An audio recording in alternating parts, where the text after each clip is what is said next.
Cody West, had finally left the stifling megacity and its endless problems behind. As the plane touched down on the tropical island where winter has no place, I felt the tension slide off my shoulders. "Goodbye, office routine. Hello, carefree idleness," I exclaimed enthusiastically, stepping onto the warm sand. My first day at the resort began perfectly. I checked into a sea view room, where I first noted the absence of such delights of city life as car horns and street vendor shouts. Then I headed to the pool to soak up the sun rays and cocktails. The latter turned out to be so delicious that I almost offered the bartender to move in with me and set up a bar at my home.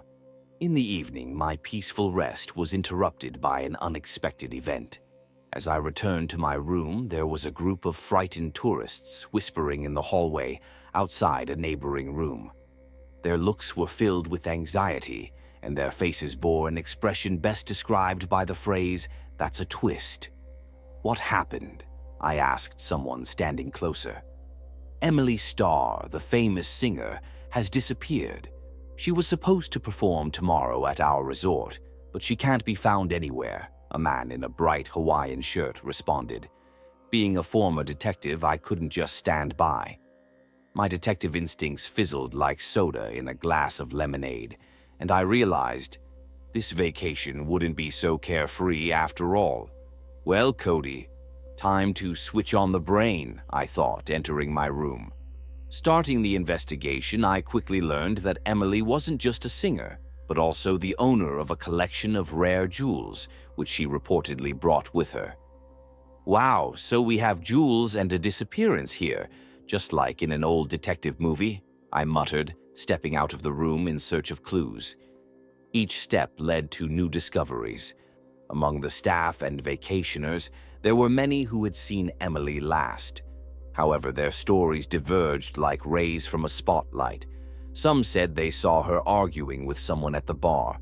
Others claimed they saw her heading towards the beach. The bartender insisted she had tried to teach him how to make her signature cocktail and left quite satisfied with the result.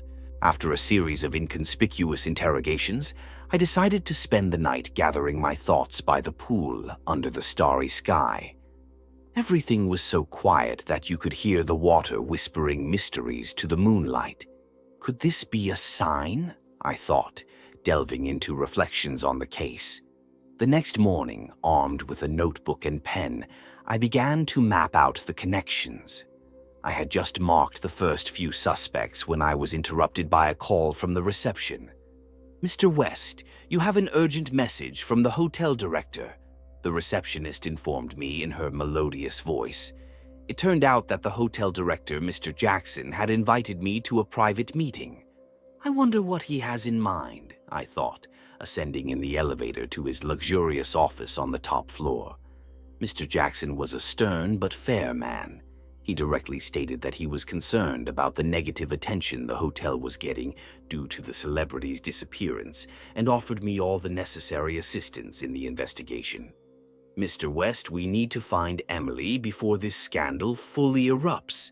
You have full access to all the hotel's resources," he said, handing me a folder with information about the staff and guests. Returning to my room, I reviewed the provided data and noticed several people whose behavior seemed suspicious to me. One of them was the bartender, who mentioned a strange detail about Emily's signature cocktail. Why was he so insistent on that? Could it be some kind of code? I pondered. On the other hand, one of the maids, Margaret, claimed to have seen Emily last. She stated that she saw the singer heading towards her room with an unknown man late at night. This contradicted another witness's story, who insisted he saw her alone at the beach. Based on this information, I began planning my interrogations. My first candidate was the bartender. I decided to start with him since his story seemed the most peculiar.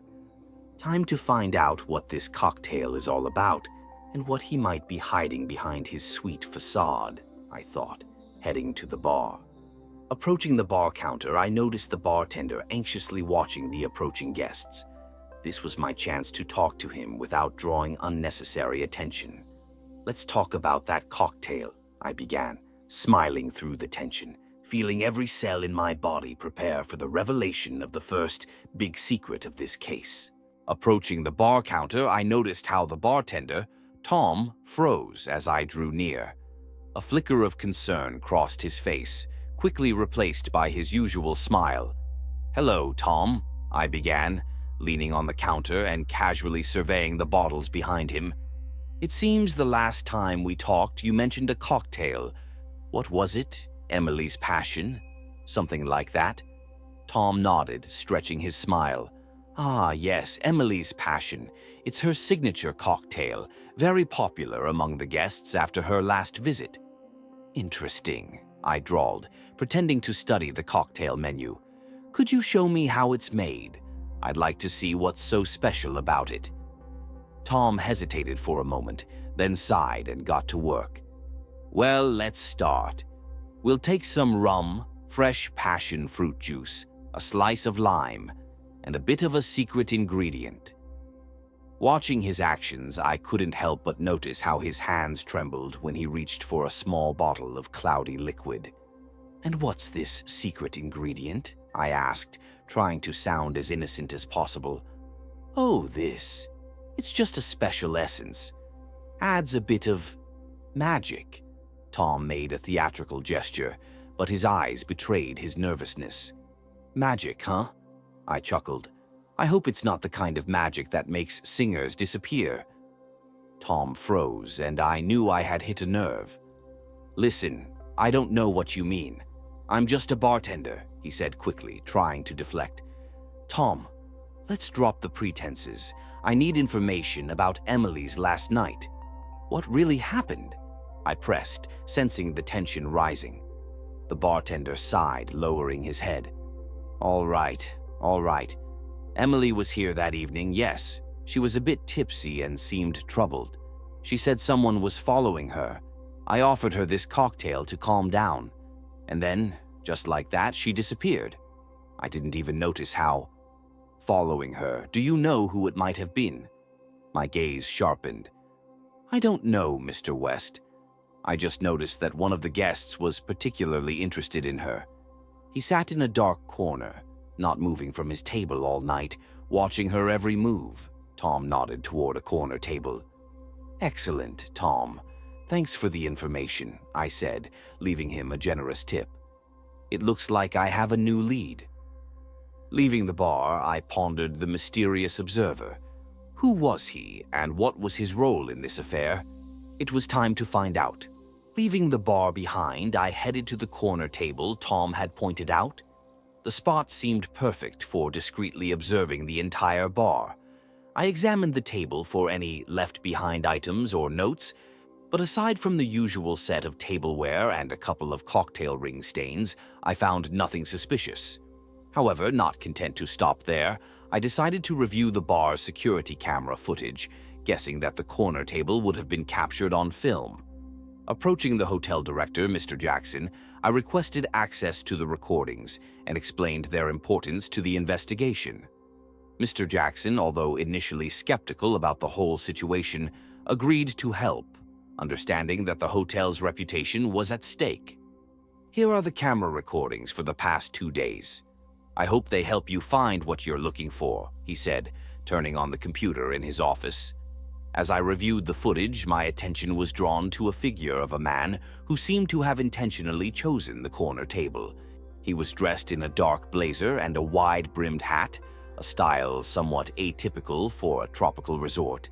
He didn't order food and seemed solely focused on watching Emily.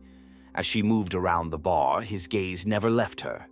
Mr. Jackson, could you zoom in and try to get a clear image of this man's face? I asked, feeling adrenaline start to surge. Unfortunately, the recording quality was too poor to clearly make out his facial features, but I noticed one detail, a gold pin on the lapel of the man's jacket that could be key to identifying him. Look at this pin, Mr. Jackson. It could be some sort of club insignia or affiliation to an organization. We need to find out more about this, I said more assertively. I think I've seen similar pins on the clothing of some regulars at our high-class events, the director mused aloud. Let's check the guest list from the last charity banquet we hosted here a week ago. As we flipped through the pages of the guest list, my eyes stopped on one name accompanied by a photo of a man with the same pin. It was Arthur Graves, a well-known collector of antiques and expensive jewelry. Arthur Graves, I whispered. He might know something about Emily's disappearance, or even be involved in it. Realizing I might face new challenges ahead, I felt a thrill from knowing the investigation was in full swing. It was time to find out what role Graves played in this tangled story and what really happened to Emily Starr. With the information about Arthur Graves in hand, I felt that we were finally closing in on the solution. A collector of antiques and expensive jewelry involved in the disappearance of a famous singer might be hiding much more behind his respectable facade than anyone could suspect. Mr. Jackson, do we need to find Graves? Is he still on the island? I asked, feeling the urgency of time. According to our records, he's checked into one of our suites, but apparently he was supposed to go hunting this morning. He often rents a boat from us for trips around the neighboring islands, the director replied, checking the data on his computer. Hunting, huh? I smiled, imagining how that might sound in my investigation.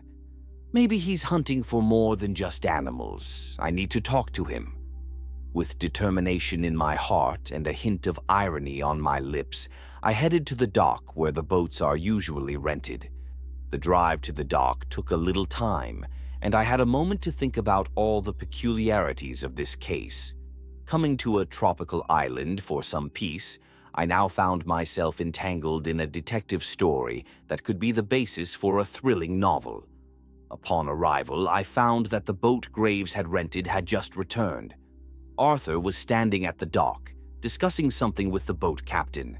He was a tall, slim man with a neatly trimmed gray beard and piercing eyes that sized me up from head to toe. "Mr. Graves," I began, approaching him. "My name is Cody West. I would very much like to ask you a few questions regarding a recent event." Graves slightly raised an eyebrow, measuring me with his gaze. "And what events might interest someone who is clearly not a local?" "It concerns Emily Starr, the singer who disappeared a few days ago," I continued, watching his reaction. His face remained impassive, but I noticed a flicker of recognition in his eyes. "Ah, yes, Emily," he drawled, as if recalling. "An extraordinarily talented girl, and extraordinarily beautiful, but I fail to see how this involves me." "Well, you were one of the last people to see her that night at the bar, and perhaps you know something about her jewelry collection." I pressed on, trying to catch his reaction to my words. Graves paused for a moment, then slowly smiled as if admiring my audacity. "Mr. West, you must be a very good detective, but if you're looking for sensationalism, I'm afraid I'll disappoint you. My interests are strictly in antiques." "Nevertheless, I would prefer to check all possibilities," I concluded confidently, understanding that the conversation was just beginning. Arthur Graves nodded slowly, as if acknowledging my persistence. "Very well, Mr. West. I respect tenacity. Let's go. I'll offer you a cup of coffee on my yacht, and we can discuss your concerns more thoroughly." As we walked to his yacht, I carefully observed his manners and facial expressions. Graves carried himself with ease, but there was a tension in his movements that he seemed to be trying to conceal. This could mean a lot, and I was ready to find out what game he was playing. Aboard the yacht, Graves behaved like a true host, polite and courteous. He poured coffee and offered me a comfortable chair. "So you say Emily has disappeared?" he began as we sat down. "Interesting. What made you connect her disappearance to me?" "You were one of the last people to see her alive, and as it is known, you have an interest in valuable items. I won't mince words. Your interest in antiques and jewels could be more than just a hobby," I replied with unwavering tone. Graves smiled. "You are correct, Mr. West. I indeed have some interests in that direction. But what does Emily have to do with this?" Yes, I saw her that night. She was as delightful as ever. She mentioned she had a collection she wanted to show me. We agreed to meet the next day. And what happened the next day? I persisted. She didn't show up, and I haven't seen her since. I assumed she had changed her mind or something happened. But believe me, I had nothing to do with it. His voice sounded convincing, but I couldn't shake the feeling he was hiding something. What about the pin on your jacket that you wore that night? Does it relate to some sort of club insignia? I decided to switch to another question. Graves furrowed his brow slightly, then nodded. It's a symbol of the collectors' club I belong to. We meet once a month and discuss various aspects of collecting. Nothing mysterious or illegal. Perhaps you could provide a list of the members of your club. It would help me rule out other possible directions for the investigation, I suggested, trying to gather as much information as possible. Graves paused for a moment, then slowly nodded.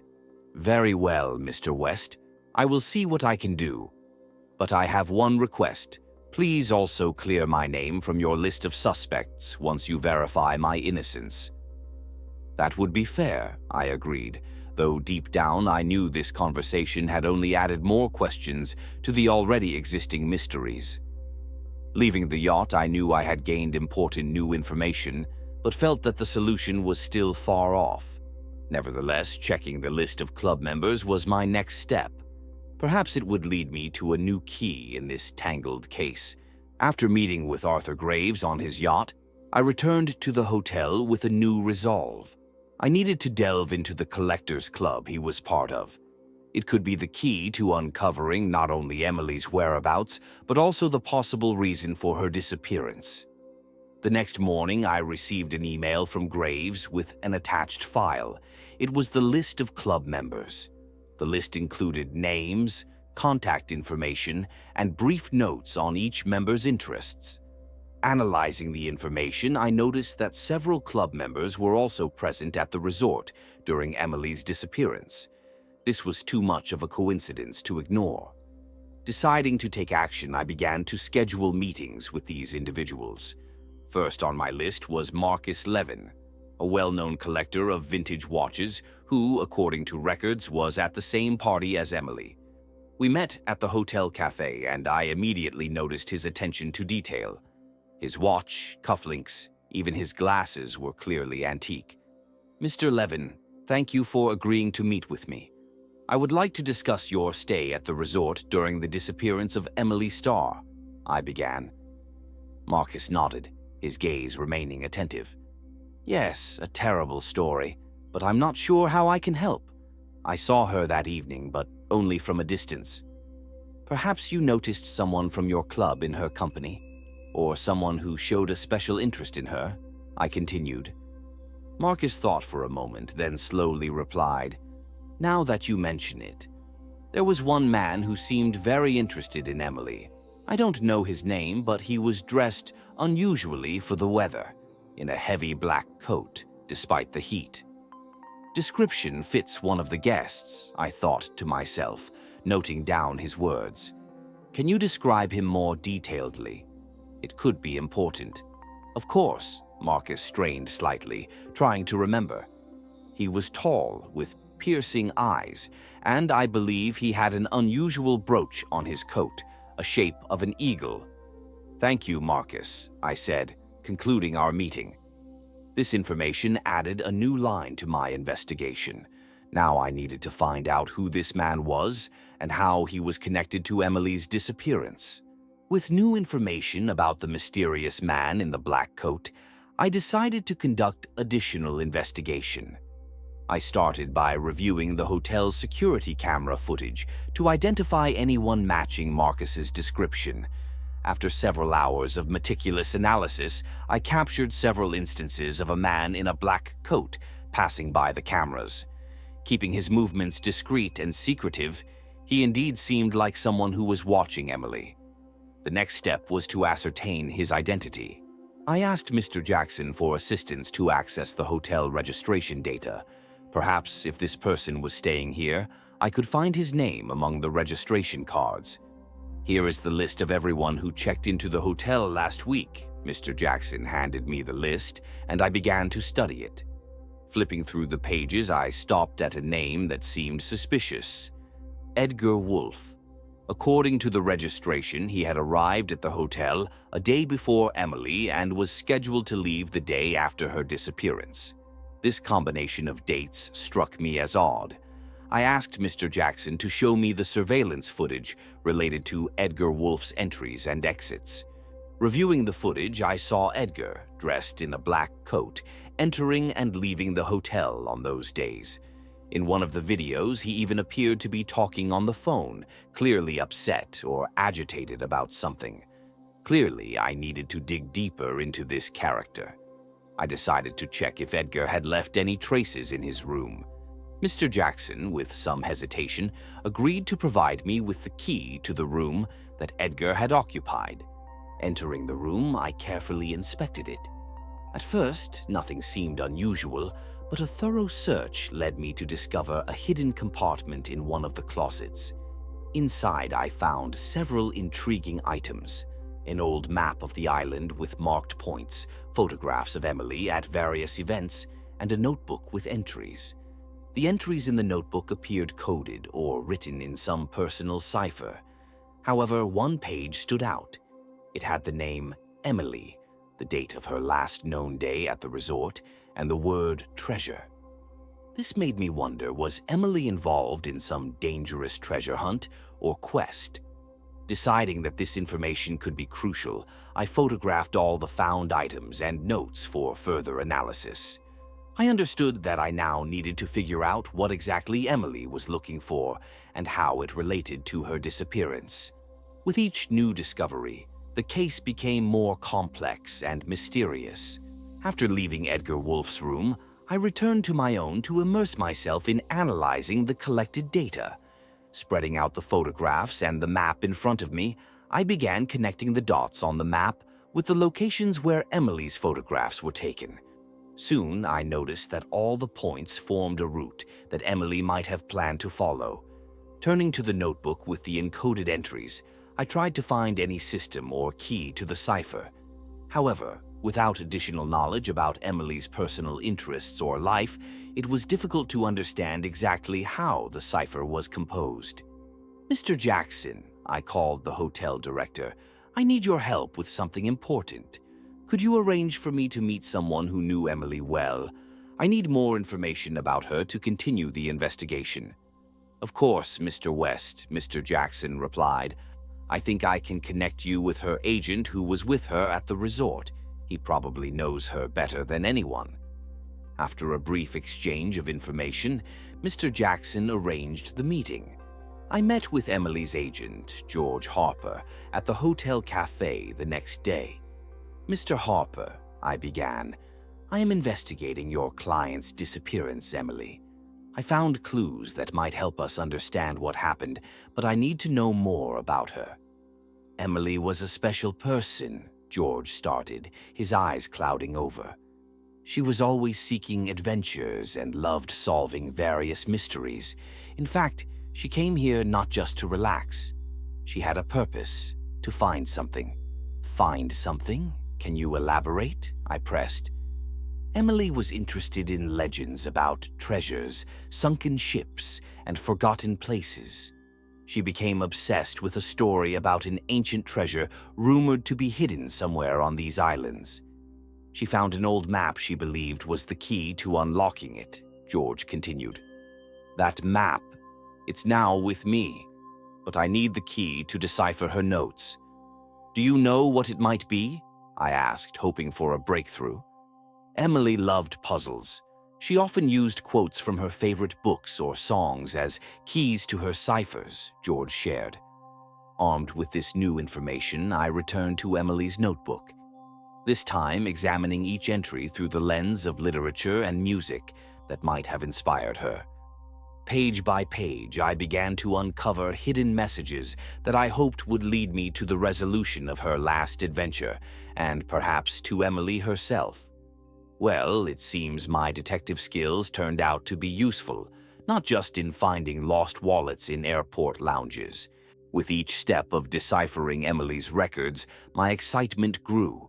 She was surprisingly inventive in creating ciphers, using quotes from classic works and popular songs in such a way that each word took on a new meaning. I even caught myself thinking that her puzzles could make great material for a book. After several hours of analysis, I finally cracked the main cipher using a passage from her favorite song. The page where the word treasure was written turned out to be the key to the route that Emily likely planned to follow in search of ancient treasure. Now that I know the route, the next step will be to check it, I said aloud, bookmarking the page in the notebook. Dressed for the tropical heat, I took a small backpack with water, a flashlight, and a copy of Emily's map. I took the first flight to a small island, marked on the map as the starting point of the route. Arriving there, I began to follow the route that I presumed would lead to where Emily was searching for the treasure. The path was challenging, thick underbrush, slippery stones, and the constant threat of getting lost without proper navigation. Each step deeper into the jungle reminded me of how unpredictable Emily's adventures were. I felt like a character in a detective novel, where each new turn could lead to incredible discoveries or new dangers. About an hour into the search, I stumbled upon an ancient statue depicting a Mayan god that Emily had mentioned in one of her notes. My heart raced with anticipation. I was on the right track. "It seems I'm not the only one following these tracks," I murmured, noticing fresh shoe prints in the mud near the statue. The prints were too fresh to belong to someone who had passed through many days ago. Deciding to stay alert, I continued on my way, frequently looking back to ensure no one was following me. My curiosity was mixed with anxiety. Could someone else also know about Emily's treasure? The sun began to set as I finally reached the location, marked on the map as the endpoint of the route. It was a small cave hidden among vines and rocks. "Well, let's see what you're hiding, Emily," I whispered, entering the cave with my flashlight in hand. Inside, a discovery awaited that could change everything.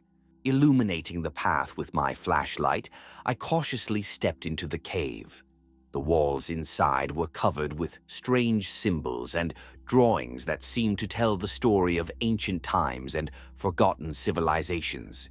The air was filled with the scent of dampness and mystery, making me feel a connection to the past. As I ventured deeper, I noticed that the cave expanded into a large chamber with a flat platform at the center. On the platform lay an ancient chest, which, it seemed, was Emily's target. My heart raced with anticipation. I might be on the verge of a great discovery. "Here it is, Emily's treasure," I whispered, approaching the chest. Touching its cold, metallic finish, I felt a connection between the times, a bridge between the past and the present that had just been restored.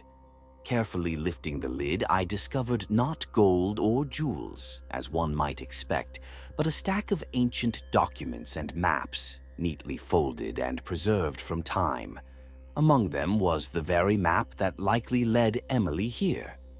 "It seems the treasure is more historical than material," I mused, sifting through the documents.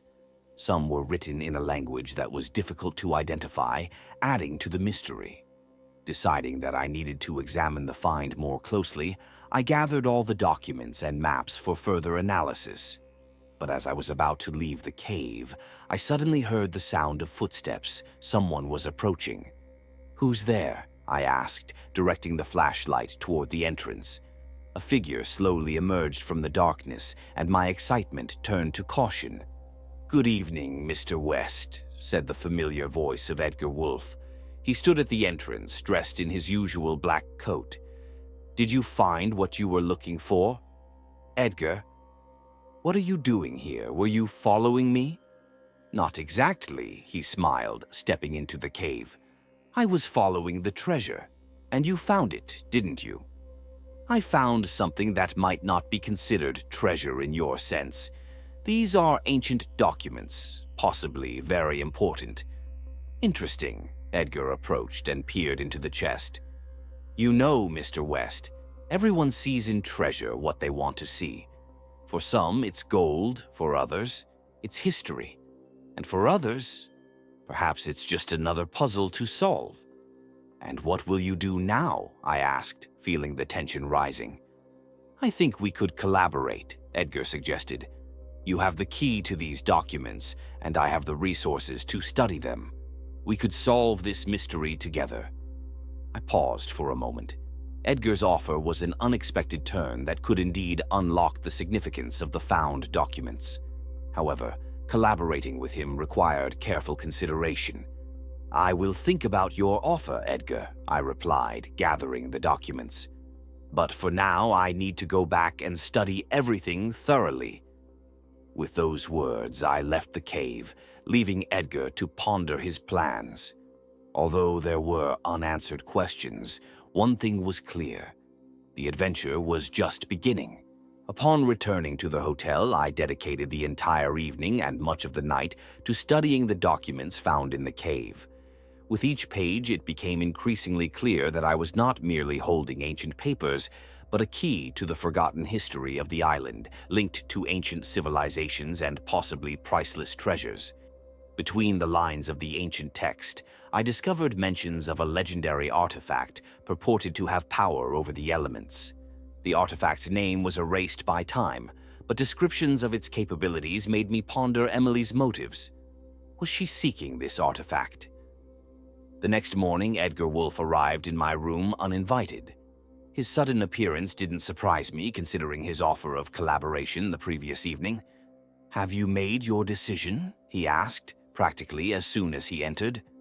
"I'm prepared to discuss the terms of our potential collaboration," I replied, weighing each word. "But I need guarantees of your honesty and transparency in this matter." Edgar nodded, his expression serious. "I understand your concerns, Mr. West. You can set the terms and I will abide by them. My desire to uncover the mystery of this place is sincere." "Good," I said, feeling the tension begin to ease.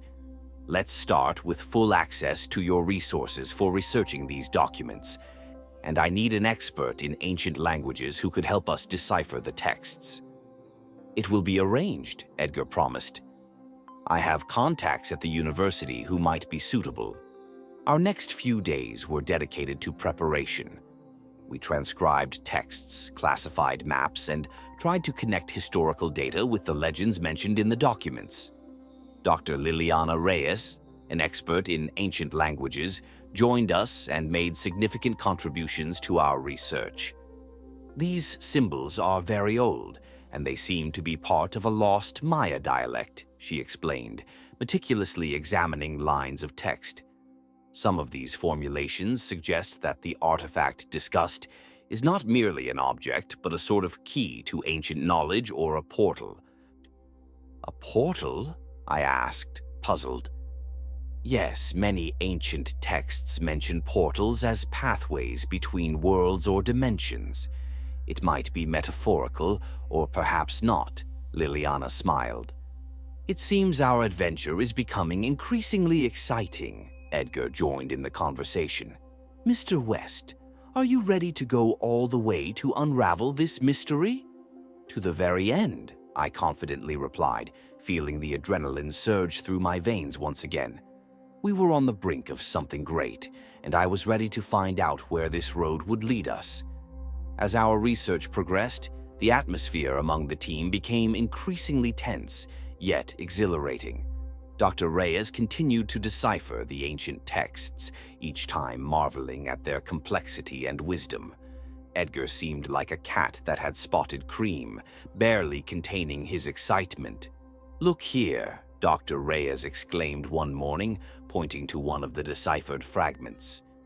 "This word, Ixchel, it repeats several times. It's the name of a Maya goddess of crafts and medicine, but here it's mentioned in the context of journeys and stars. Perhaps she also patronized time travelers and just didn't add it to her resume," I joked, eliciting a chuckle from Edgar. "Well, who knows?" Liliana smiled. "Maybe we have directions to an ancient spaceport here." Or the first Maya space program, Edgar added, continuing the joke. I always said the Maya knew how to surprise us. Jokes aside, the discovery gave us a new direction in our search.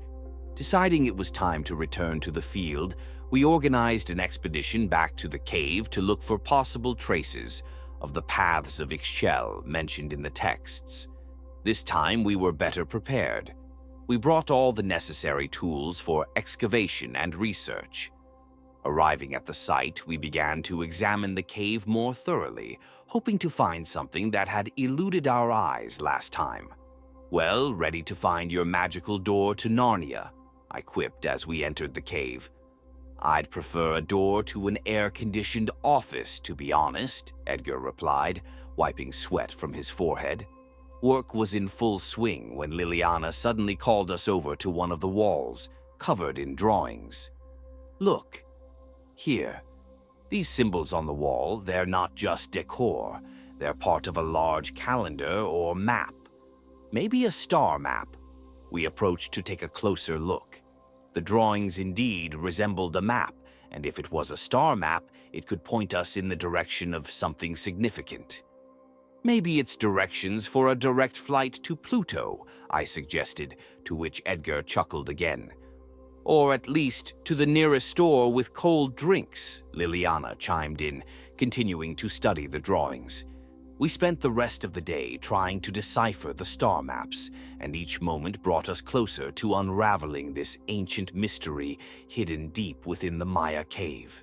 We spent the next several days in the cave, analyzing every inch of the walls adorned with star maps. Dr. Reyes used her expertise in archaeology to help us interpret the images. It turned out that the Maya had left not just an encrypted star map, but also indicated specific astronomical events that likely had significance for the location of the treasure. It appears these drawings point to specific star configurations that were important to the Maya, explained Liliana, pointing to a sequence of stars engraved on the stone. If we can calculate when these configurations will appear again, we might find the location the Maya were pointing to. So our treasures have a cosmic timer, I joked, though my excitement was building.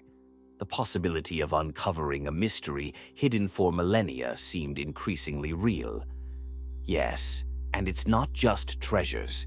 It could be knowledge that changes our understanding of Maya history and even ancient astronomy, added Edgar, scrutinizing the map. Working together, we managed to determine the date of the next astronomical event that matched the configuration on the map. It was due to occur in a week, giving us some time to prepare for a potential discovery. We need to prepare everything carefully, said Liliana. I'll contact my colleagues at the university to send us the necessary equipment for night observations. The day X arrived faster than we anticipated. We set up camp at the specified location, where we had a clear view of the sky. Our hearts beat in unison as night approached. Here we go, I said as the first stars appeared.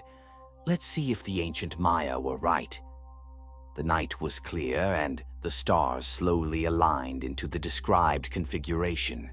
Suddenly, at the predicted time, a faint light began to emanate from the ground a few meters from us.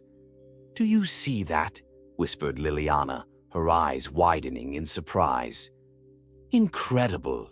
Edgar lifted his binoculars, trying to discern details. The light is pointing to something. Underground. We quickly began digging at that spot and soon uncovered a stone slab with ancient symbols. Beneath it was a hidden passage leading downward, deep into the earth. We found the entrance, I said, surveying the tunnel. Ready to find out where it leads? To the end and beyond, Edgar replied confidently.